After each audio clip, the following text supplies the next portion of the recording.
जय हिंद दोस्तों, इग्नो वाला फौजी यूट्यूब चैनल में आपका स्वागत है। आज हम बात करेंगे BEVAE 181 के चैप्टर नंबर 2 के बारे में। चैप्टर 1 की वीडियो हमने ऑलरेडी आज ही अपलोड की है। आज हम बात करते हैं अभी चैप्टर नंबर 2, जो कि है हमारा पर्यावरण अध्ययन का पारिस्थितिकी तंत्र। ये चैप्टर जो खंड 1 है उसका सबसे इम्पोर्टेंट चैप्टर है। इस खंड में 3 चैप्टर हैं और ये चैप्टर नंबर 2 सबसे इम्पोर्टेंट है, तो इसको थोड़ा ध्यान से देखिएगा। इसके पूरे कॉन्सेप्ट और इसके जो इम्पोर्टेंट 1 नंबर के क्वेश्चन है और MCQ हम इसमें कवर करेंगे। MCQ और 1 नंबर के क्वेश्चन वो देखेंगे जो लास्ट के प्रीवियस ईयर के क्वेश्चन पेपर में आए हैं। यह इंपॉर्टेंट है। कॉन्सेप्ट एकदम क्रिस्टल क्लियर होंगे, आपको पढ़ने में मजा आएगा, इसलिए वीडियो में बने रहें। अगर आपको इग्नो से रिलेटेड कोई भी असाइनमेंट की PDF चाहिए तो दिए गए नंबर जो कि है 9467408887 पर व्हाट्सअप मैसेज करके आप प्राप्त कर सकते हैं। PDF की क्वालिटी एकदम अच्छी होगी। अब बात करते हैं चैप्टर नंबर 2 पारिस्थितिकी तंत्र के बारे में। इसकी डेफिनेशन देखते हैं और फिर इसके एक बार शॉर्ट क्वेश्चन देखेंगे। पारिस्थितिकी तंत्र किसे कहते हैं इसके बारे में जानेंगे। पारिस्थितिकी तंत्र शब्द का प्रयोग सबसे पहले AG टेस्ले ने 1935 ईस्वी में किया। ये 1 नंबर का क्वेश्चन इंपॉर्टेंट है, ध्यान रखिएगा। पारिस्थितिकी तंत्र प्रकृति की वह इकाई है जो सजीव जीवों के समूह और भौतिक पर्यावरण से निर्मित होती है। ये दोनों जैविक अजैविक घटक आपस में परस्पर क्रियाशील रहते हैं और विभिन्न पदार्थों का आदान प्रदान करते हैं। सबसे पहले बायोस्फीयर शब्द का प्रयोग लामार्क ने 1877 में किया। फिर इकोसिस्टम शब्द का प्रयोग टेस्ले ने 1935 में किया। तो ये जो नाम है और डेट है इनको थोड़ा ध्यान में रख लीजिएगा। पारिस्थितिकी तंत्र है उसमें क्या क्या है वो देखते हैं। पहला है हमारा प्राकृतिक में क्या आता है, भूमि पारितंत्र। इसका उदाहरण क्या है, जंगल आगे। और जलीय परितंत्र, तो जलीय परितंत्र में क्या आता है, ताजा जल का परितंत्र। और दूसरा है समुद्रीय परितंत्र। दूसरा देखते हैं हम, पहले क्या था, प्राकृतिक था। अब देखते हैं इसका दूसरा भाग है कृत्रिम। तो इसके उदाहरण कौन सा है, कृषि। इसमें कौन सा जल का क्या है, प्रवाही जल का परितंत्र कौन सा है, नदी हो गई। स्थिर जल का झील हो गया। संरचना एवं कार्य कैसे करते हैं, सूर्य ऊर्जा देता है, उससे हरे पौधे बनते हैं प्रकाश संश्लेषण की मदद से, जो कि उत्पादक का कार्य करते हैं। हरे पौधों से ऊर्जा का प्रवाह कैसे होता है, शाकाहारी से मांसाहारी, मांसाहारी से परजीवी, अपघटक और अपसंचयक के रूप में ऊर्जा का प्रवाहन होता है। और साथ ही इसमें क्या है, पोषक तत्व और अपघटक शामिल होते हैं। परितंत्र के 2 मुख्य पहलू होते हैं, पहला है संरचना, दूसरा है उसके कार्य। तो इसको देखने से पहले हम क्या देखेंगे, इसके बाद छोटे MCQ क्वेश्चन देख लेते हैं, ताकि आगे जो कॉन्सेप्ट होगा उसको क्लियर करने में हमें आसानी होगी। और हम छोटे क्वेश्चन देख लेंगे तो ये भी पता लग जाएगा कि क्वेश्चन किस टाइप के आ रहे हैं और कहाँ कहाँ से निकल रहे हैं। तो इसका 2 मिनट लगेगी। इसका क्वेश्चन एक बार शॉर्ट में देख लेते हैं किस प्रकार के क्वेश्चन आए हैं। तो पारिस्थितिकी तंत्र की डेफिनेशन है, जीवों और उनके भौतिक पर्यावरण के बीच होने वाली पारस्परिक क्रियाओं की संगठित व्यवस्था को क्या बोलते हैं, पारिस्थितिकी तंत्र, जो कि हमने अभी पढ़ा है। पारिस्थितिकी तंत्र शब्द का प्रयोग सर्वप्रथम किसने किया था, AG टेस्ले ने 1935 में किया था। पारिस्थितिकी तंत्र के मुख्य घटक कौन कौन से हैं, ये पहला है जैविक, दूसरा है अजैविक घटक है। उत्पादक किसे कहते हैं, वे जीव जो सूर्य की प्रकाश की सहायता से अपना भोजन स्वयं बनाते हैं, उत्पादक कहलाते हैं। जैसे पेड़ पौधे हो गए, वो सूर्य के प्रकाश से क्या है, अपना भोजन बनाते हैं। उपभोक्ता किसे कहते हैं, वे जीव जो अपना भोजन स्वयं नहीं बना सकते और अन्य जीवों पर निर्भर रहते हैं, उपभोक्ता कहलाते हैं। जैसे शाकाहारी हो गए, पेड़ पौधों पर निर्भर हैं। अपघटक किसे कहते हैं, वे सूक्ष्म जीव जो मृत पौधों और जीवों के शरीर को विघटित करते हैं, अपघटक कहलाते हैं। खाद्य श्रृंखला क्या है, जीवों के बीच भोजन एवं ऊर्जा के स्थानांतरण की क्रमबद्ध प्रक्रिया को खाद्य श्रृंखला कहते हैं। बिल्कुल इजी, एकदम आसान है। एक बार पढ़ेंगे तो आराम से कॉन्सेप्ट क्लियर हो जाएगा और आप आराम से क्वेश्चन कर सकते हैं। खाद्य जाल किसे कहते हैं, जब अनेक खाद्य श्रृंखलाएं आपस में जुड़ जाती हैं तो उन्हें खाद्य जाल कहते हैं। पारिस्थितिकी पिरामिड क्या है, पोषण स्तरों पर जीवों की संख्या, जैव भार, ऊर्जा को दर्शाने वाला आरेख पारिस्थितिकी पिरामिड कहलाता है। ऊर्जा पिरामिड सदैव सीधा क्यों होता है, क्योंकि प्रत्येक पोषण स्तर पर ऊर्जा की मात्रा कम होती जाती है। तो ऊर्जा का पिरामिड होगा वो कैसे होगा, इस दिशा में होगा। तो उसकी ऐसे सीधा क्यों होता है, क्योंकि प्रत्येक स्तर पर ऊर्जा डाउन कम होती जा रही है, क्योंकि ऊर्जा स्थान में ऊर्जा लगती है। अगला देखते हैं, जैविक आवर्धन से आप क्या समझते हैं। खाद्य श्रृंखला के माध्यम से विषैले पदार्थों का प्रत्येक पोषण स्तर पर बढ़ना जैविक आवर्धन कहलाता है। 10% नियम किसने प्रतिपादित किया है, लिनमैन ने किया है। पारिस्थितिक अनुक्रमण क्या है? किसी क्षेत्र में जीव समुदायों का क्रमिक परिवर्तन पारिस्थितिक अनुक्रमण कहलाता है। चरम अवस्था क्या है? पारिस्थितिक अनुक्रमण की अंतिम एवं स्थिर अवस्था को चरम अवस्था कहते हैं। जैव भू रासायनिक चक्र किसे कहते हैं? पदार्थों का जैविक अजैविक घटकों के बीच निरंतर चक्रण जैव भू रासायनिक चक्र कहलाता है। अगला देखेंगे, कार्बन चक्र का प्रमुख स्रोत क्या है? वायुमंडलीय कार्बन डाइऑक्साइड इसका क्या है? कार्बन चक्र का मेन प्रमुख स्रोत है। अगला देखेंगे, नाइट्रोजन स्थिरीकरण क्या है? वायुमंडल नाइट्रोजन को जैविक उपयोग योग्य रूप में बदलने की प्रक्रिया को क्या बोलते हैं? नाइट्रोजन स्थिरीकरण बोलते हैं। ऊर्जा का प्रमुख स्रोत क्या है? सूर्य हो गया, क्योंकि सूर्य से ही पेड़ पौधे होते हैं। पेड़ पौधे से क्या है? शाकाहारी अपना भोजन प्राप्त करते हैं। प्राथमिक उपभोक्ता कौन होते हैं? शाकाहारी जीव प्राथमिक उपभोक्ता होते हैं। उच्च मांसाहारी किसे कहते हैं? खाद्य श्रृंखला के शीर्ष स्थान पर स्थित जीवों को उच्च मांसाहारी कहते हैं, क्योंकि पहले हो गया शाकाहारी, शाकाहारी को क्या एक मांसाहारी खाएगा, फिर उस मांसाहारी को जो मांसाहारी खाएगा, फिर उसको जो लास्ट में मांसाहारी खाएगा ना, जैसे शेर बाघ हो गया, वो क्या हो गए? उच्च श्रेणी के मांसाहारी बोलते हैं उसे, जो खाद्य श्रृंखला के शीर्ष पर आते हैं। पोषण तंत्र में पहले 3 स्तरों पर कौन कौन से जीव आते हैं? प्रथम स्तर पर आता है उत्पादक, द्वितीय स्तर पर आता है शाकाहारी, तृतीय पोषण स्तर पर आते हैं मांसाहारी जीव। तो ये बिल्कुल इजी, एकदम आराम से समझने योग्य क्वेश्चन है। जैव समूह का निर्माण किस प्रकार होता है? जैव समूह का निर्माण पारिस्थितिक तंत्र के उत्पादक उपभोक्ता तथा अपघटक से मिलकर करते हैं। तो जैव समूह बनता है किससे? उत्पादक उपभोक्ता तथा अपघटक से मिलकर बनता है। पारिस्थितिक तंत्र के अजैविक घटक कितने भागों में बांट सकते हैं? तो इसके 3 हैं, अकार्बनिक पदार्थ, कार्बनिक पदार्थ और वायुमंडलीय और स्थलमंडलीय पदार्थ। तो इसके 3 हो गए। अकार्बनिक पदार्थ क्या होते हैं? जल, खनिज और गैसों के रूप में विद्यमान पदार्थ जिन्हें पर्यावरण से प्राप्त करते हैं अकार्बनिक पदार्थ कहलाते हैं। कार्बनिक क्या होंगे फिर? इन पदार्थों में प्रोटीन, कार्बोहाइड्रेट्स, वसा, शर्करा आदि शामिल होते हैं, उन्हें कार्बनिक पदार्थ बोलते हैं। खाद्य श्रृंखलाओं के प्रकार बताइए। प्रकृति में खाद्य श्रृंखलाएं 2 प्रकार की होती हैं। पहला है चराई की खाद्य श्रृंखला, दूसरा है अपघटन खाद्य श्रृंखला। सुपोषी झील कौन सी होती है? वे झील जिनमें पर्याप्त मात्रा में कार्बनिक पदार्थ पाए जाते हैं सुपोषी झील कहलाती है। इसका एक उदाहरण है हमारे भारत में ही डल झील। अल्पपोषी झील कौन सी है? वे गहरी झीलें जिनमें भोजन की कमी होती है अल्पपोषी झील कहलाती हैं। 23 नंबर क्वेश्चन है, पारिस्थितिक अनुक्रम एवं उत्तराधिकार से आप क्या समझते हैं? लंबे समय में किसी क्षेत्र में जीव समुदाय में क्रमिक परिवर्तन होकर अंततः स्थायी शिखर समुदाय की स्थापना को पारिस्थितिक अनुक्रम कहते हैं। तो ये जो मेन डेफिनेशन है, इसके बाद हम इसके कॉन्सेप्ट को आराम से समझ सकते हैं और इसमें से ही ऑप्शन आएंगे। बिल्कुल क्लियर है ये क्वेश्चन है, इससे पक्का कहीं ना कहीं क्वेश्चन आया होगा, तभी ये क्वेश्चन दिया गया है, इंपॉर्टेंट है। पायनियर समूह क्या होता है? किसी बंजर क्षेत्र में सबसे पहले स्थापित होने वाला पोषण समुदाय पायनियर समूह कहलाता है। पारिस्थितिक में चरम अवस्था किसे कहा जाता है? किसी क्षेत्र में स्थिर पर्यावरण स्थापित होने की अवस्था को चरमावस्था कहते हैं। जो कोई भी क्षेत्र होगा उसमें क्या होगा? जो स्थिर पर्यावरण है ना, उसको स्थापित होगा ना, वो जब उसकी अवस्था को क्या बोलते हैं? चरमावस्था। हाइड्रोसीर और जीरोसीर किसे कहते हैं? गीले स्थान से शुरू होने वाला अनुक्रम हाइड्रोसीर कहलाता है, जबकि शुष्क भूमि से प्रारंभ होने वाला अनुक्रम जीरोसीर कहलाता है। तो आप इसको आराम से समझ सकते हैं। जो गीले स्थान से शुरू होगा वो हाइड्रो होगा और जो शुष्क से होगा वो क्या होगा? जीरोसीर होगा। पारिस्थितिक अनुक्रम और जैविक अनुक्रम के 2 भाग कौन कौन से हैं? पहला है पादप, दूसरा है प्राणी अनुक्रम। इसमें देखेंगे अब ऑप्शन टाइप आ गए हमारे 10 मेन जो इंपॉर्टेंट है इस चैप्टर के, वो MCQ हम देखेंगे और ये एग्जाम में आए हैं और आपका कोई ना कोई पक्का 1-2 इसमें से आएंगे ही आएंगे, तो इसलिए ज़रूर देख लीजिएगा। मरुस्थलीय पारिस्थितिक तंत्र में मुख्य उपभोक्ता कौन है? शेर हो गया, चीता हो गया, बिल्ली हो गया, ऊँट हो गया। तो इसमें उपभोक्ता कौन है? मरुस्थलीय परिस्थितिकी में। तो मरुस्थल में कौन आ गया? ऊँट आ गया।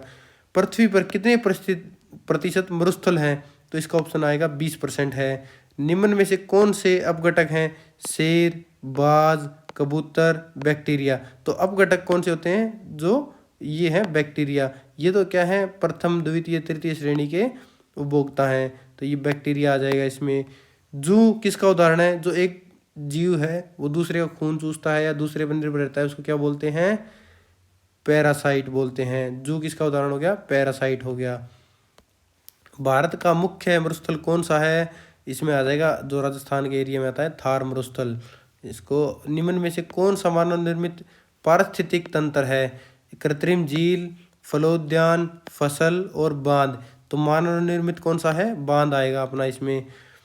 निम्न में से कौन सा समुदाय, किस समुदाय में प्रबंधनकर्ता का अभाव होता है? तो इसमें आएगा कृषि समाज है ना, उसमें प्रबंधनकर्ता का अभाव होता है।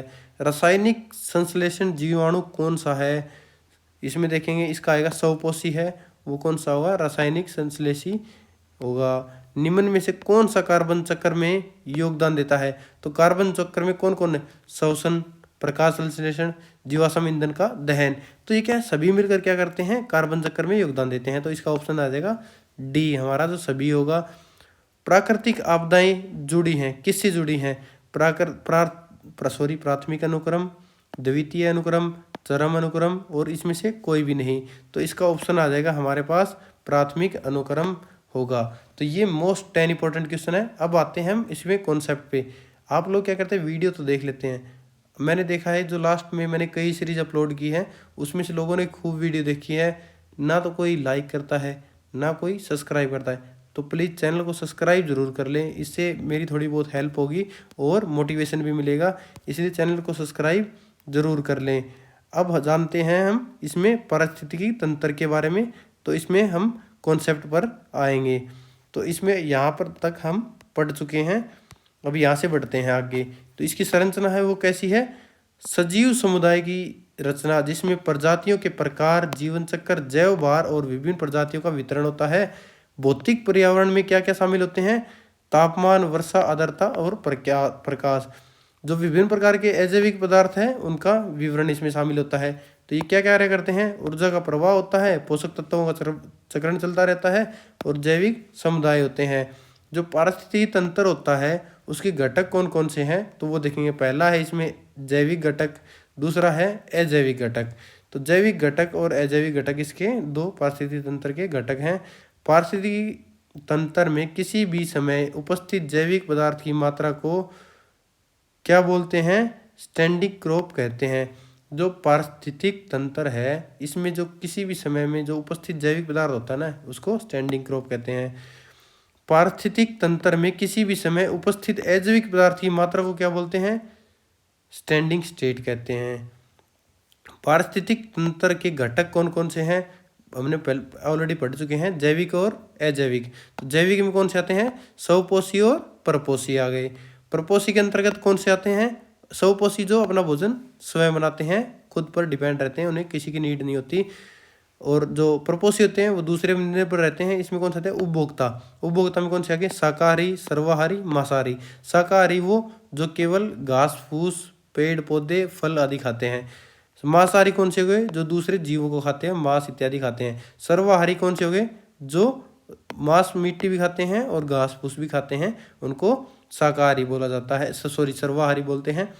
और उपभोक्ता के बाद कौन सा आ गया? प्राथमिक मांसाहारी भी इसमें है, द्वितीय मांसाहारी भी है, और सबसे लास्ट में आ जाता है उच्च मांसाहारी, जो खाद्य श्रृंखला में सबसे टॉप पर है। इसमें आगे देखेंगे परजीवी भी है, अपमार्जक भी है, अपघटक भी है। परजीवी होते हैं जैसे जौ हो गई, जैसे भैंसों की लगती है ना, जौ हो गई, चीचड़ हो गई। तो मतलब क्या, एक दूसरे जो एक जीव है वो किस पे? भैंस पे डिपेंड रहेगा। गाय है, गाय की जौ लगती है तो वो गाय पे डिपेंड रहेगी, उसका खून पीती रहेगी, परंतु उसको मारेगी नहीं। जैविक घटक क्या होता है? इस पारिस्थितिक तंत्र में सभी जीव जो सजीव घटक हैं, जैसे कि पेड़ पौधे हो गए, सूक्ष्म जीव हो गया, इत्यादि आते हैं। उसमें उत्पादक और स्वपोषी क्या होते हैं? जो सूर्य में जो हरे पौधे हैं वो क्या है? सूर्य से प्रकाश लेते हैं, और प्रकाश क्या है? सहायता से क्या है? कार्बन डाइऑक्साइड और पानी को क्या करते हैं? कन्वर्ट करके अपना भोजन बना लेते हैं। तो इस प्रक्रिया को क्या बोलते हैं? प्रकाश संश्लेषण इस क्रिया का नाम है। कुछ जीव सूर्य के स्थान पर रासायनिक ऊर्जा का प्रयोग करते हैं। सूर्य से ऊर्जा न लेकर किससे लेते हैं? रसायन से ऊर्जा लेते हैं। इन्हें क्या बोल जाते हैं? रासायनिक संश्लेषी जीव बोलते हैं, जो कि लास्ट ईयर में क्वेश्चन में आया भी था, तो ये इंपॉर्टेंट है, इसको थोड़ा देख लीजिएगा। जो जीव सूर्य के स्थान पर रासायनिक ऊर्जा का उपयोग करते हैं उन्हें क्या बोलते हैं? रासायनिक संश्लेषी जीव बोलते हैं। ये रासायनिक समीकरण है जो कोई इंपॉर्टेंट नहीं है, फिर भी कर सकते हैं। प्रकाश संश्लेषण की क्रिया है, फिर भी एक बार देख लीजिएगा। 6 कार्बन डाइऑक्साइड के एलिमेंट ले लिए और 12 H2O के एलिमेंट ले लिए, तो इससे क्या बनेगा? C6H12O6 और ऑक्सीजन और पानी निकलेगा इसमें। तो इससे क्या होगा? कार्बन डाइऑक्साइड को ऑक्सीजन में कन्वर्ट कर दिया, एनर्जी में, और खाने में कन्वर्ट कर दिया। सभी प्रकार के उत्पादक जो भोजन बनाते हैं और अपनी वृद्धि के लिए श्वसन क्रियाओं में कुछ उपभोक्ताओं द्वारा भोजन के रूप में उपयोग किए जाते हैं। इसी प्रकार सूर्य की ऊर्जा पारिस्थितिक तंत्र में एक स्तर से दूसरे स्तर तक प्रवाहित होती रहती है। अब इसमें ये इंपॉर्टेंट आ गया, जो कोरमंडी ने उत्पादकों को ऊर्जा परिवर्तक कहा है, तो ऊर्जा परिवर्तक है वो किसने बोला? कोरमंडी ने बोला। कब बोला? 1969 में बोला। पृथ्वी पर सूर्य प्रकाश के अभाव में CO2 जो कार्बन डाइऑक्साइड है और ऑक्सीजन है, उसमें क्या होगा? असंतुलन उत्पन्न हो जाएगा। उपभोक्ता क्या होते हैं? इस श्रेणी में वे जीव जंतु आते हैं जो अपना भोजन स्वयं नहीं बना सकते। वे अपने भोजन के लिए पेड़ पौधों और अन्य जीव जंतुओं पर क्या निर्भर रहते हैं, उन्हें क्या बोलते हैं? उपभोक्ता बोलते हैं। पोषण की दृष्टि से उपभोक्ता कितने प्रकार के होते हैं? उपभोक्ता शाकाहारी, मांसाहारी, परजीवी, अपघटक। इसमें क्या है? उपभोक्ता कौन होते हैं? इस श्रेणी में वे जीव आते हैं जो अपना भोजन पेड़ पौधों से प्राप्त करते हैं या फिर दूसरे जीव जंतुओं से कराते हैं। विजेस ओवेंस ने इन प्राणियों को जैवभक्षी भी कहा है। तो जैवभक्षी किसने कहा है? विजेंस ओवेंस ने कहा है। थोड़ा इसको भी थोड़ा ध्यान से देख लीजिएगा। उपभोक्ता मुख्य 3 प्रकार के होते हैं, शाकाहारी, मांसाहारी, सर्वाहारी। इसके बारे में हम जिक्र कर चुके हैं। शाकाहारी जो पेड़ पौधों को खाते हैं, ये केवल पेड़ पौधे से अपना भोजन प्राप्त करते हैं, शाकाहारी बोलते हैं। इसके उदाहरण क्या हो गए? गाय, भैंस, घोड़ा, हिरण, नीलगाय, हाथी, खरगोश, बकरी, भेड़, चूहा और मछली आते हैं। शाकाहारी जीव पारिस्थितिक तंत्र में पौधों की संख्या को नियंत्रित करते हैं। शाकाहारी जीव जंतु पौधों के परागण में भी सहायक होते हैं। तो ये क्या होते हैं? जो शाकाहारी होते हैं ना, ये पेड़ पौधे खाते हैं। अगर ये पेड़ पौधे नहीं खाएंगे तो जो पेड़ पौधे, घास है, इसकी इतनी मात्रा हो जाएगी कि पृथ्वी पर यही ये हो जाएंगे। अगर मांसाहारी ज़्यादा हो गए तो क्या होगा? वो शाकाहारी को खा जाएंगे। शाकाहारी को खा गए तो फिर अनबैलेंस हो गया। मतलब सभी चीज़ें क्या बैलेंस में चलनी चाहिए। शाकाहारी, मांसाहारी, सर्वाहारी सारे बैलेंस में रहने चाहिए। ऐसे नहीं है कोई ज़्यादा हो गया कोई कम हो गया। मांसाहारी कौन सा होता है? जो उन जीव जंतुओं का समूह है जो दूसरे जीव जंतुओं का मांस खाते हैं। इसमें कौन कौन से आ गए? जो जीव केवल शाकाहारी जीव जंतुओं का शिकार करते हैं उन्हें प्राथमिक मांसाहारी कहते हैं। जो क्या है? केवल शाकाहारी को खाते हैं उसे प्राथमिक मांसाहारी। वे जीव जो प्राथमिक मांसाहारियों का शिकार करते हैं उन्हें द्वितीयक मांसाहारी कहते हैं। और जो कुछ मांसाहारी किसी भी स्तर के जीव जंतुओं का शिकार कर सकते हैं उन्हें उच्च मांसाहारी कहते हैं, जो खाद्य श्रृंखला में टॉप पर होते हैं। इसके उदाहरण क्या है? शेर, बाघ, भेड़िया, बाज आदि क्या है? ये सबको खा सकते हैं, ये उच्च श्रृंखला में शामिल होते हैं। सर्वाहारी क्या हो गए? जो विशेष प्रकार के जीव हैं जो अपना भोजन क्या पेड़ पौधे से भी ले सकते हैं और किसी जीव जंतु के मांस से भी ले सकते हैं, इन्हें सर्वाहारी बोलते हैं। तो मनुष्य है वो क्या है? मांसाहारी बोलता है, शाकाहारी बोलता है, जिसे आजकल वेज और नॉन वेज बोलते हैं। कुत्ता दोनों खाता है। कौवा। परजीवी किसे बोलते हैं? ये श्रेणी क्या है? उन प्राणियों की है जो अपना भोजन किसी भी तरह से, चाहे वह पेड़ पौधे से हो या जीव जंतुओं से हो, प्राप्त कर ही लेते हैं। ये परजीवी अपना भोजन स्वयं नहीं बनाते बल्कि जिस जीव पर रहते हैं उससे भोजन चूस लेते हैं। अपमार्जक किसे बोलते हैं? इस श्रेणी में वे जीव जंतु आते हैं जो मृत जीवों के शरीर पर निर्भर रहते हैं। मृत परजीवी किसे बोलते हैं? इस श्रेणी में वे जीव आते हैं जो मृत जीवों के शरीर, पेड़ पौधों के गिरे हुए अवशेषों, सड़े गले पदार्थों पर निर्भर रहते हैं। इस प्रकार के पोषण को सेप्रोफाइटिक बोलते हैं। और इसका उदाहरण क्या है? जो केचुए, दीमक, कवक, जीवाणु इत्यादि क्या है? ये मृत परजीवी के उदाहरण है। इस श्रेणी में वही जीव आएंगे जो मृत जीवों के शरीर हो गया ना, उनका मृत हो गया, फिर उसके शरीर को खाते हैं। कोई पेड़ पौधा है वो खराब हो गया, गिर गया, उसको खाते हैं। जो सड़े गले पदार्थ हो गए उनको खाते हैं, उनको क्या बोलते हैं? मृत परजीवी बोलते हैं। अपघटक किसे बोलते हैं? इस श्रेणी में आने वाले जीवों को अपचायक भी कहते हैं। ये सूक्ष्म जीव होते हैं, जैसे दही में बैक्टीरिया इत्यादि हो गए, जीवाणु, कवक, एक्टिनोमाइसीट्स बोलते हैं। ये मृत पौधों जीव जंतुओं के शरीर, पेड़ पौधों में गिरे हुए पत्तों, अन्य कार्बनिक पदार्थों का पाचन एंजाइम द्वारा सरल अकार्बनिक पदार्थों में बदल देते हैं। जो क्या है, जो कार्बनिक पदार्थ होते हैं ना, और जो हार्ड होते हैं, कन्वर्जन में मुश्किल होते हैं, ये क्या है, उनको अकार्बनिक पदार्थों में बदल देते हैं। इस प्रक्रिया के दौरान जटिल कार्बनिक पदार्थ सरल कार्बनिक पदार्थों में परिवर्तित हो जाते हैं, जिससे पोषक तत्व पुनः पर्यावरण में वापस आ जाते हैं। इस प्रक्रिया को क्या बोलते हैं, खनिजीकरण। तो खनिजीकरण किस में आता है, अपघटक की प्रक्रिया में आता है। अजैविक घटक, अजैविक घटक में कौन कौन से हो गए, क्या क्या देखेंगे। अजैविक घटक जैविक घटकों के निर्माण के लिए अत्यंत आवश्यक होते हैं। अजैविक घटक कितने प्रकार के होते हैं, अकार्बनिक और कार्बनिक पदार्थ में होते हैं, और इसका क्या है, एक भौतिक वातावरण होता है। अकार्बनिक पदार्थ जैविक तत्वों के सर्जन के लिए अत्यंत आवश्यक हो जाते हैं। इसमें क्या है, जो इसके जो जलवायु है इसमें शामिल होते हैं कार्बन डाइऑक्साइड, नाइट्रोजन, ऑक्सीजन और जलमंडल आदि शामिल होते हैं। इसी तरह विभिन्न प्रकार के पोषक तत्व कौन से हो गए, कैल्शियम, सल्फर, फास्फोरस, लोहा इत्यादि इसमें शामिल होते हैं। इन पोषक तत्वों द्वारा ही पर्यावरण के चक्रण की प्रक्रिया चलती रहती है। जो कार्बनिक पदार्थ है इसके बारे में पढ़ेंगे। कार्बनिक पदार्थ वे पदार्थ होते हैं जिनका निर्माण जीवों द्वारा किया जाता है। ये वे पदार्थ जीवों के मृत अवशेषों, पेड़ पौधों के गिरे हुए पत्तों, शाखाओं, अन्य जैविक पदार्थों से बनते हैं। जो कार्बनिक पदार्थ में क्या क्या आते हैं, कार्बोहाइड्रेट आ गई, वसा, प्रोटीन, अन्य जटिल कार्बनिक और यौग शामिल होते हैं। ये वे पदार्थ अपघटकों द्वारा धीरे धीरे सरल अकार्बनिक पदार्थों में बदल दिए जाते हैं, जिसे पोषक तत्व पुनः पर्यावरण में वापस आ जाते हैं। इसका भौतिक वातावरण कैसा होता है, भौतिक वातावरण में भी सभी भौतिक कारक सम्मिलित होते हैं जीवों के जीवन को प्रभावित करते हैं। तापमान, प्रकाश, आर्द्रता, वर्षा, वायु, जल, मृदा आदि किसमें आते हैं, भौतिक वातावरण में आते हैं। भौतिक वातावरण पारिस्थितिक तंत्र की संरचना एवं कार्य दोनों को प्रभावित करता है। विभिन्न प्रकार के जीव जंतु अपने अपने पर्यावरण के अनुसार अनुकूलन विकसित करते हैं। पारिस्थितिक तंत्र में ऊर्जा का प्रवाह कैसे होता है, पारिस्थितिक तंत्र में ऊर्जा का मुख्य स्रोत कौन हो गया, सूर्य हो गया। सूर्य से ऊर्जा प्राप्त करके पौधे क्या करते हैं, प्रकाश संश्लेषण की प्रक्रिया के द्वारा रासायनिक ऊर्जा में उसको परिवर्तित कर लेते हैं। यह ऊर्जा विभिन्न पोषक स्तरों के माध्यम से एक जीव से दूसरे जीव में ट्रांसफर होती रहती है। कोई जो पेड़ पौधे होंगे उन्होंने सूर्य से एनर्जी ले ली, सूर्य से फिर क्या हो गया, उनको क्या खाएंगे, पेड़ पौधे आ जाएंगे, सूर्य से एनर्जी लेके पेड़ पौधे अपनी एनर्जी बना लेंगे। फिर पेड़ पौधे को कौन खाएगा, शाकाहारी। शाकाहारी को फिर कौन खाएगा, मांसाहारी। अब मांसाहारी में क्या है, 2-3 श्रेणियां हैं। प्रथम श्रेणी, फिर दूसरी, फिर क्या आएगा लास्ट में, जो सबसे टॉप में होता है उच्च मांसाहारी आएगा। जो क्या है वो इन अन्य श्रेणियों को खाएगा। ये खाद्य श्रृंखला का सबसे टॉप है। तो ऊर्जा का प्रवाह हमेशा एक वे में होता है, दोनों वे में कभी नहीं होता। ऐसे नहीं है कि भाई हाँ ये दोनों वे में जाएगा, नहीं, ये गलत है। ऊर्जा का प्रवाह केवल एक ही दिशा में होता है। ऊर्जा का प्रवाह सदा एक दिशा में होता है। ऊर्जा प्रवाह की मुख्य विशेषता क्या है, ऊर्जा का स्रोत सूर्य है। ऊर्जा का प्रवाह उत्पादकों से उपभोक्ता की ओर होता है।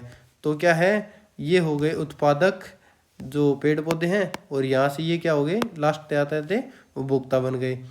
प्रत्येक पोषण स्तर पर कुछ ऊर्जा उष्मा के रूप में नष्ट हो जाती है। तो जैसे ऊर्जा का स्थानांतरण होगा ना, तो कुछ ऊर्जा नष्ट होती रहेगी। ऊर्जा का पुनः चक्रण नहीं होता। ऊर्जा प्रवाह का क्रम कौन सा होता है, सूर्य से उत्पादक, उत्पादक से शाकाहारी, शाकाहारी से मांसाहारी, और मांसाहारी से अपघटक के रूप में ये ऊर्जा का प्रवाह है। पोषण स्तर क्या है, पारिस्थितिक तंत्र में जीवों को उनके भोजन की प्रकृति एवं ऊर्जा प्राप्ति के आधार पर विभिन्न पोषण स्तरों में विभाजित किया जाता है। प्रत्येक पोषण स्तर पर ऊर्जा के प्रवाह में एक निश्चित स्थान रहता है। पोषण स्तरों के प्रकार कौन कौन से हैं, प्रथम पोषण स्तर, इस पोषण स्तर में उत्पादक आते हैं, जैसे हरे पौधे हो गए। उत्पादक पारिस्थितिक तंत्र का आधार होते हैं। द्वितीय पोषक स्तर कौन से हो गए, इसमें प्राथमिक उपभोक्ता आते हैं, जो शाकाहारी जीव जो पौधों पर उस पर डिपेंड रहते हैं। तृतीय पोषक स्तर, इस स्तर में द्वितीय उपभोक्ता आते हैं, ये मांसाहारी जीव होते हैं जो शाकाहारी जीवों को अपना भोजन बनाते हैं, लोमड़ी, मेंढक, सांप आदि।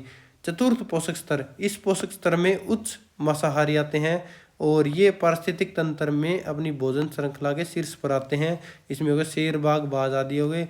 जो भोजन श्रृंखला किसे बोलते हैं? भोजन श्रृंखला जीवों के बीच में भोजन एवं ऊर्जा के स्थानांतरण में क्रमबद्ध प्रक्रिया है। इसमें एक जीव दूसरे जीव को खाकर ऊर्जा प्राप्त करता है। भोजन श्रृंखला का उदाहरण दे दो। जैसे घास हो गया, घास को हिरण खाएगा, हिरण को शेर खाएगा। ये भोजन श्रृंखला का एक उदाहरण है। तो ऐसे बहुत सारे उदाहरण हो सकते हैं, हम बना सकते हैं। ये चेन लंबी भी हो सकती है, छोटी भी हो सकती है। भोजन श्रृंखला से यह स्पष्ट होता है कि ऊर्जा का प्रवाह एक निश्चित क्रम में होता है और यह क्रम पारिस्थितिक संतुलन बनाए रखने के लिए आवश्यक होता है। भोजन जाल क्या होता है? प्राकृतिक परिस्थितियों में जीव किसी एक ही भोजन श्रृंखला पर निर्भर नहीं रह के बल्कि अन्य भोजन श्रृंखलाएं आपस में जुड़ी हुई होती हैं। ये आपस में जुड़ी हुई भोजन श्रृंखलाओं के समूह को भोजन जाल कहा जाता है।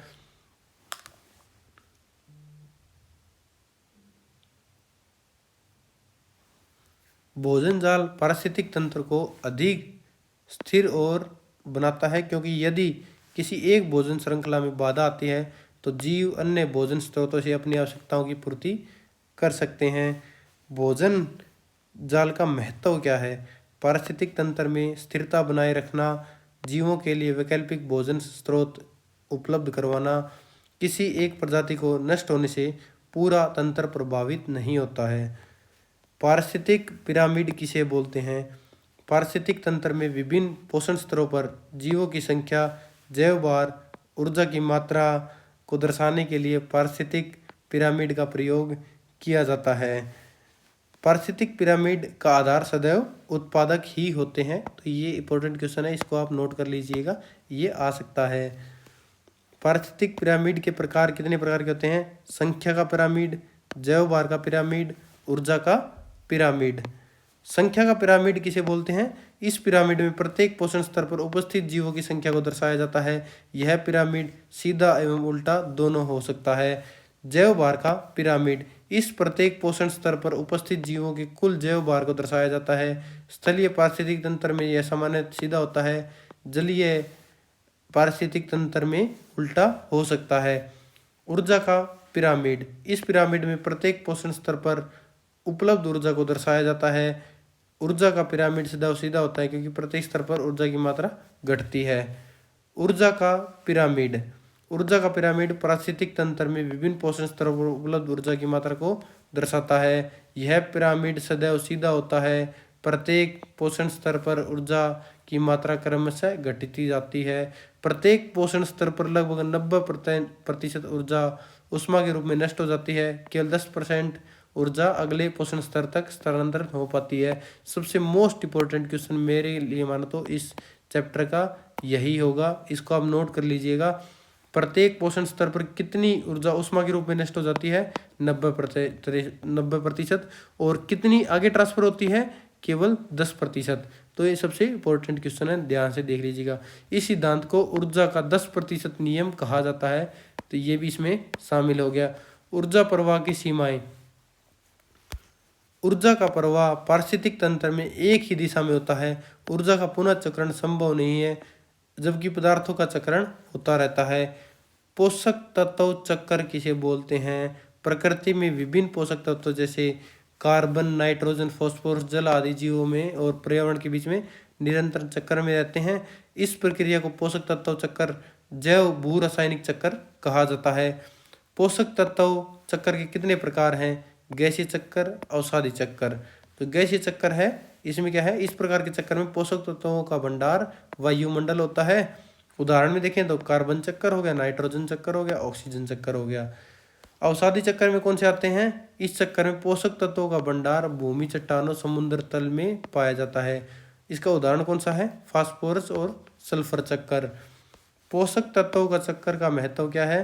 पर्यावरण में पोषक तत्वों की उपलब्धता बनाए रखना, जीवों के जीवन को निरंतर बनाए रखने में सहायक होता है, पारिस्थितिक संतुलन बनाए रखता है। कार्बन चक्कर हो गया, कार्बन चक्कर में क्या फायदा है और क्या होता है? कार्बन प्रकृति का एक अत्यंत महत्वपूर्ण तत्व है। यह सभी जीवों के शरीर का प्रमुख घटक होता है। प्रकृति में कार्बन विभिन्न रूपों में पाया जाता है। कार्बन डाइऑक्साइड, कार्बोनेट, जैविक यौगिक आदि में इसकी उपलब्धता होती है। वायुमंडल में कार्बन मुख्यतः कार्बन डाइऑक्साइड के रूप में उपस्थित रहता है। कार्बन चक्र की प्रक्रिया क्या है? हरे पौधे प्रकाश संश्लेषण की प्रक्रिया द्वारा वायुमंडल की कार्बन डाइऑक्साइड को ग्रहण करते हैं और उसको कार्बोहाइड्रेट के रूप में परिवर्तित कर लेते हैं। पौधे द्वारा निर्मित भोजन को शाकाहारी जीव ग्रहण करते हैं तथा शाकाहारी जीवों को मांसाहारी जीव खाते हैं। इस प्रकार कार्बन एक जीव से दूसरे जीव में स्थानांतरण होता रहता है, क्योंकि सूर्य की ऊर्जा पौधों में, पौधों की ऊर्जा शाकाहारियों में, शाकाहारी की ऊर्जा मांसाहारियों में, और ये सब सारी ऊर्जा की प्रक्रिया है। इसमें क्या है, कार्बन चक्र द्वारा एक दूसरे जीव से जाती रहती हैं और कार्बन एक जीव से दूसरे जीव में स्थानांतरित होता रहता है। जीवों की श्वसन प्रक्रिया के दौरान कार्बन पुनः CO2 के रूप में वायुमंडल में वापस चला जाता है, क्योंकि कार्बन डाइऑक्साइड मेंटेन रहती है जो वातावरण में इसका कुल परसेंटेज है, और इस प्रकार कार्बन चक्र चलता रहता है। अपघटन की भूमिका क्या है? मृत पौधों जीव जंतुओं के शरीर को अपघटन विघटित कर देते हैं। इस प्रक्रिया में कार्बन पुनः वायुमंडल में CO2 के रूप में मुक्त हो जाती है। दहन क्या होता है? कंबसन। कोयला, पेट्रोलियम, लकड़ी आदि के दहन से कार्बन डाइऑक्साइड वायुमंडल में मिलती है। इस प्रकार कार्बन चक्र निरंतर चलता रहता है। तो कार्बन चक्र की बात चल रही है। वायुमंडल में CO2 का संतुलन बनाए रखता है, पौधों में प्रकाश संश्लेषण की प्रक्रिया संभव बनाता है, पारिस्थितिक संतुलन बनाए रखता है। नाइट्रोजन चक्र क्या होता है? जैसे कार्बन डाइऑक्साइड चक्र था, कार्बन चक्र था, वैसे नाइट्रोजन चक्र है। नाइट्रोजन जीवों के लिए एक अत्यंत आवश्यक तत्व है। यह प्रोटीन, न्यूक्लिक अम्ल और अन्य जैविक यौगिकों का प्रमुख घटक है। वायुमंडल में नाइट्रोजन कितने प्रतिशत है? 98% पाई जाती है, परंतु अधिकांश जीव से सीधे वायुमंडलीय नाइट्रोजन का उपयोग नहीं कर सकते। नाइट्रोजन का स्थिरीकरण कैसे होता है? कुछ सूक्ष्म जीव जैसे राइजोबियम, एजोबैक्टर और नीले हरे शैवाल वायुमंडलीय नाइट्रोजन को अमोनियम या नाइट्रेट में परिवर्तित कर देते हैं। इस प्रक्रिया को नाइट्रोजन स्थिरीकरण कहा जाता है। तो नाइट्रोजन स्थिरीकरण किसे कहते हैं, ये भी देख लीजिएगा। नाइट्रीकरण किसे बोलते हैं? मिट्टी में उपस्थित कुछ जीवाणु अमोनिया को पहले नाइट्रेट और फिर नाइट्रेट में बदलते हैं। नाइट्रेट पौधों द्वारा आसानी से ग्रहण कर लिया जाता है। अवशोषण किसे बोलते हैं? पौधे नाइट्रेट को अवशोषित करके अपने शरीर में प्रोटीन का निर्माण करते हैं। पशु पौधों को खाकर नाइट्रोजन प्राप्त करते हैं। अपघटन किसे बोलते हैं? मृत पौधे एवं जीव जंतुओं के शरीर को अपघटक विघटित कर देते हैं। इस प्रक्रिया के दौरान नाइट्रोजन पुनः मिट्टी में मिल जाती है। डिनाइट्रीकरण, कुछ जीवाणु नाइट्रेट को पुनः वायुमंडलीय नाइट्रोजन में परिवर्तित कर देते हैं। इस प्रक्रिया को डिनाइट्रीकरण कहा जाता है। नाइट्रोजन चक्र का महत्व क्या है? जीवों के लिए आवश्यक प्रोटीन का निर्माण करते हैं, मृदा की उर्वरता बनाए रखते हैं, पारिस्थितिक संतुलन बनाए रखने में सहायक होते हैं। वृक्ष का परितंत्रण किसे बोलते हैं? परितंत्र किसे बोलते हैं? एक वृक्ष बहुत सारे पक्षियों को भोजन उपलब्ध कराता है। इन पक्षियों पर बहुत सारे परजीवी रहते हैं। इन परजीवियों पर अन्य कई प्रकार के उच्च परजीवी रहते हैं। इस प्रकार जीवों की संख्या नीचे से ऊपर बढ़ती जाती है तथा पिरामिड उल्टे आकार के बनते हैं। चित्र में देखें तो इसको आराम से समझ सकते हैं, जो कि हमने अभी दिखाया नहीं है क्योंकि वीडियो लंबी हो जाएगी। और इसकी त्रुटियां क्या है? सांख्यिक पिरामिड खाद्य श्रृंखला का सही चित्रण नहीं करते। यह आकार खाद्य श्रृंखला रेखा गणितीय तुलनात्मक विवेचन नहीं करते हैं। जैव भार पिरामिड, ये हम पहले पढ़ चुके हैं। घास भूमि परितंत्र किसे बोलते हैं? इसमें क्या है, उत्पादकों का जैव भार शाकाहारियों से ज़्यादा होता है और शाकाहारियों का जैव भार मांसाहारियों से ज़्यादा होता है। पिरामिड सीधे बनते हैं। इसमें इसके उदाहरण कौन से हैं? अगर आपको घास भूमि परितंत्र में बारे में बात करें तो क्या होगा? उदाहरण हो गया, उच्चतम कौन हो गया? बाघ। सबसे करते हैं घास से शुरू करते हैं। घास, घास को कौन खाएगा? शाकाहारी खाएंगे। शाकाहारी को कौन खाएगा? मांसाहारी खाएगा। कौन सी श्रेणी का मांसाहारी खाएगा वो डिपेंड करता है।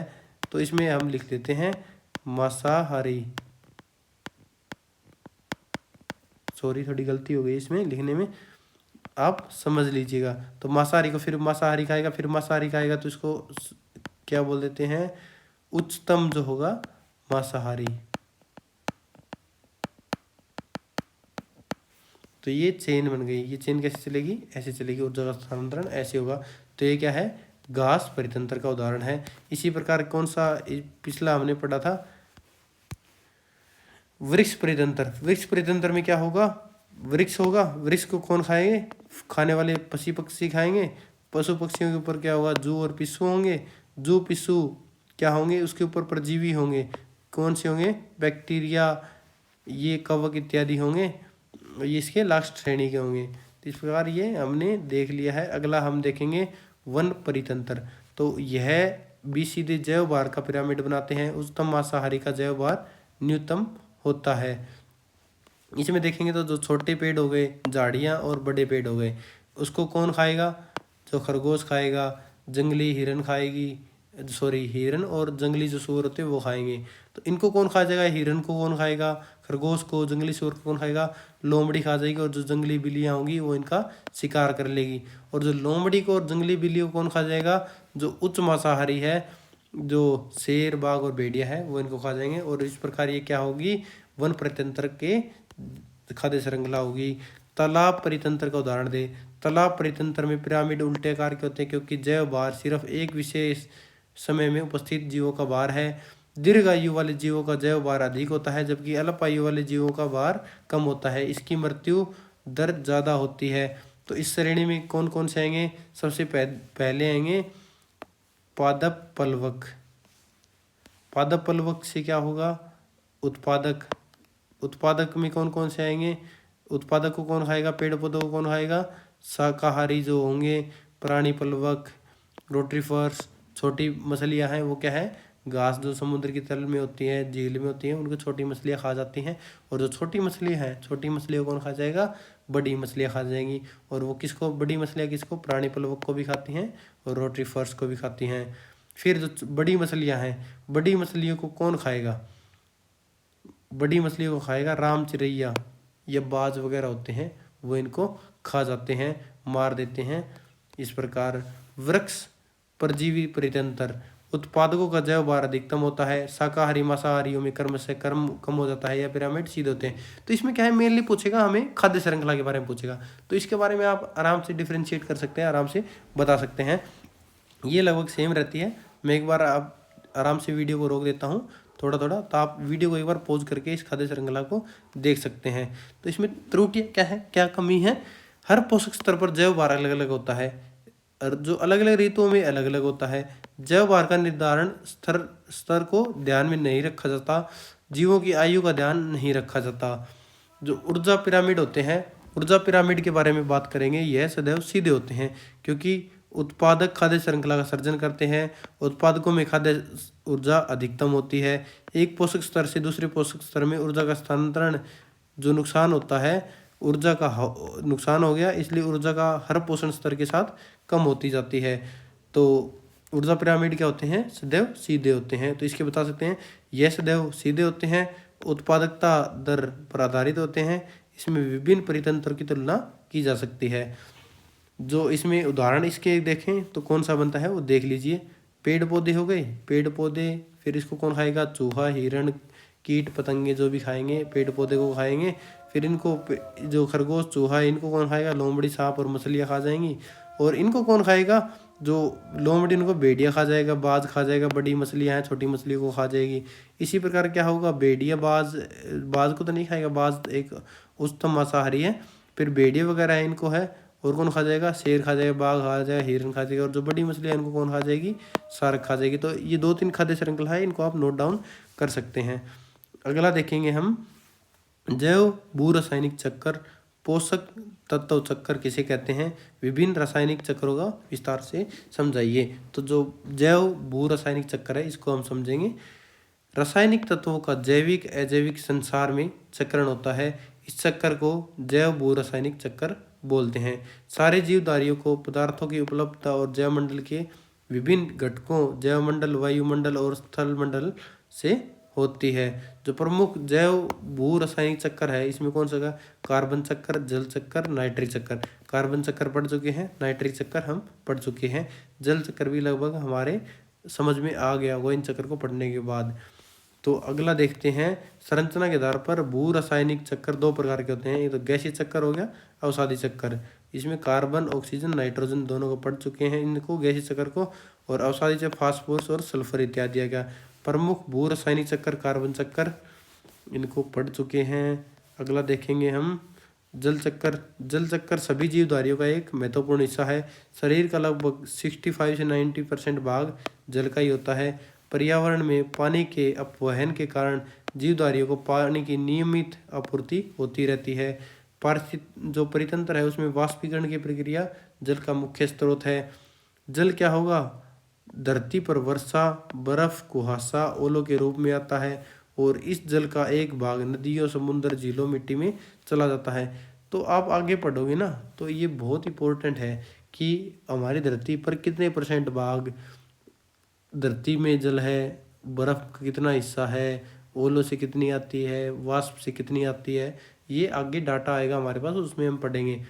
पौधों द्वारा वाष्पोत्सर्जन की प्रक्रिया द्वारा जल पुनः वायुमंडल में पहुंच जाता है। वायुमंडल में जल वाष्प का संघनन होकर बादल बनते हैं, फिर वर्षा के रूप में जल पृथ्वी पर लौट आता है। इस प्रकार जल का चक्कर निरंतर चलता रहता है। जो वाष्पीकरण हो गया, संघनन हो गया, वर्षा होगी, बहाव हो गया, भूजल हो गया, समुद्र हो गया, झील, नदियाँ, पौधों का वाष्पोत्सर्जन हो गया। जो नाइट्रिक चक्कर है वो हमने पढ़ लिया है, पहले ही पढ़ चुके हैं। और इसमें 2-3 जो मेन डेफिनेशन है, जो नाइट्रोजन चक्कर के 6 चक्कर होता है। नाइट्रोजन स्थिरीकरण पढ़ लिया है, वायुमंडलीय स्थिरीकरण, औद्योगिक स्थिरीकरण। आकाशीय बिजली की सहायता से नाइट्रोजन ऑक्सीजन से मिलकर नाइट्रोजन ऑक्साइड बनाती है। यह वर्षा जल के साथ पृथ्वी पर आती है और मिट्टी में घुलकर नाइट्रेट बनाती है। औद्योगिक स्थिरीकरण, नाइट्रोजन व हाइड्रोजन के उच्च ताप व दाब पर संयोग से अमोनिया का निर्माण होता है। जैविक स्थिरीकरण क्या हो गया, कुछ जीवाणु नीली हरी शैवाल नाइट्रोजन का स्थिरीकरण करते हैं। नाइट्रोजन आत्मसात, हरे पौधे अमोनिया तथा नाइट्रेट का उपयोग कर कार्बनिक यौगिक बनाते हैं, जिन्हें बोलते हैं अमीनो अम्ल, प्रोटीन और न्यूक्लिक अम्ल। और अगला देखेंगे हम, अमोनिफिकेशन किसे बोलते हैं। मृत जीव तथा मृत शरीर के प्रोटीन को जीवाणु अमोनियम बदल देते हैं। इस अमोनिया का उपयोग पुनः पौधों द्वारा किया जाता है। नाइट्रीकरण किसे बोलते हैं, इस प्रक्रिया में अमोनिया को नाइट्राइट तथा नाइट्रेट में परिवर्तित किया जाता है। यह प्रक्रिया मिट्टी में उपस्थित विशिष्ट जीवाणुओं द्वारा संपन्न होती है। इस प्रक्रिया में 2 चरण होते हैं, अमोनिया का नाइट्रेट में बदलना, नाइट्रेट का नाइट्रेट में बदलना। अगला देखते हैं, अपघटन किसे बोलते हैं, पढ़ चुके हैं। डिनाइट्रीकरण पढ़ चुके हैं। नाइट्रोजन चक्र का महत्व पढ़ चुके हैं। और आगे देखेंगे स्थापना अवस्था, प्रतिस्थापन, आक्रमण, ये सारे क्या है लगभग हम कंप्लीट कर चुके हैं। और आगे देखेंगे कुछ इंपॉर्टेंट होगा तो मैं आपको पढ़ा दूंगा। ये सारे हम देख चुके हैं।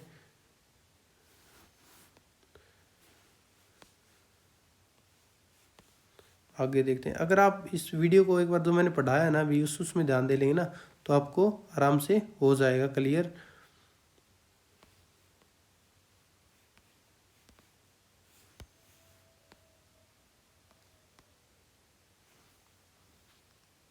इसमें एक बार थोड़ा थोड़ा नोट डाउन कर लेते हैं। पर्वतीय तथा चट्टानी अवस्था किसे बोलते हैं, जो सबसे पहले लाइकेन विकसित करते हैं। ये चट्टानों पर जैविक अम्ल उत्पन्न करते हैं। चट्टानों पर क्या है अपक्षय होता है, मृदा निर्माण की शुरुआत होती है। पर्णीय लाइकेन अवस्था, ये इतने इंपॉर्टेंट नहीं है, आप इसमें आप आराम से जो मैंने करवाया है ना अभी वो सारे लगभग इसमें हो गए हैं, आपको और कुछ नहीं करना है। जो झाड़ी अवस्था 2-3 बार पढ़ लिया तो एक बार और देख लेते हैं। घास अवस्था के बाद झाड़ीदार पौधे विकसित होते हैं, जैसे रोजा, बेर और कैपेरिस, इस पर नाम थोड़ा ध्यान में रख लीजिएगा।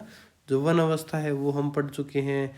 जो आगे आगे पारिस्थितिकी तंत्र की, तो मतलब ये चैप्टर यहाँ कंप्लीट हो गया है हमारा। हमने क्या है जो सारे जो छोटे क्वेश्चन किए थे ना हमने 1 नंबर के जो लास्ट में इसमें आए थे हमारे क्वेश्चन में आए थे, जैसे ये पढ़ चुके थे। भू रासायनिक चक्कर किसे बोलते हैं, चरम अवस्था किसे बोलते हैं, कार्बन चक्कर पढ़ चुके हैं, नाइट्रिक स्थिरीकरण बोलते हैं, ऊर्जा का प्रमुख स्रोत पढ़ चुके हैं, प्राथमिक उपभोक्ता कौन होते हैं पढ़ चुके हैं। और इसी प्रकार जो MCQ देख लेते हैं हम, नोट डाउन जो 10 किए थे हम ना उसको इस चैप्टर में क्लियर हुआ है या नहीं हुआ है। जो मरुस्थल के हैं, ऊंट हो गया, क्लियर हो गया। पृथ्वी पर कितने प्रतिशत मरुस्थल है, 20% है। कौन से अपघटक हैं, बैक्टीरिया, ये पढ़ चुके हैं हम। जू का उदाहरण किसमें है, पैरासाइट पढ़ चुके हैं हम। जो भारत का मुख्य स्थल है, ये पिछले चैप्टर में पढ़ा था हमने, थार मरुस्थल, ये पढ़ चुके हैं, 20% है, ये भी पढ़ चुके हैं पिछले चैप्टर की। अगर वीडियो में देखोगे तो आपको ध्यान से तो ये आपको मिलेगा। निम्न कौन मानव निर्मित पारिस्थितिक तंत्र कौन सा है, बांध है, ये हम पिछले चैप्टर में पढ़ चुके हैं। और ये इसका भी है, तो हम इसको आराम से समझ सकते हैं। किस समुदाय में प्रबंधनकर्ता का अभाव रहता है, कृषि समाज में।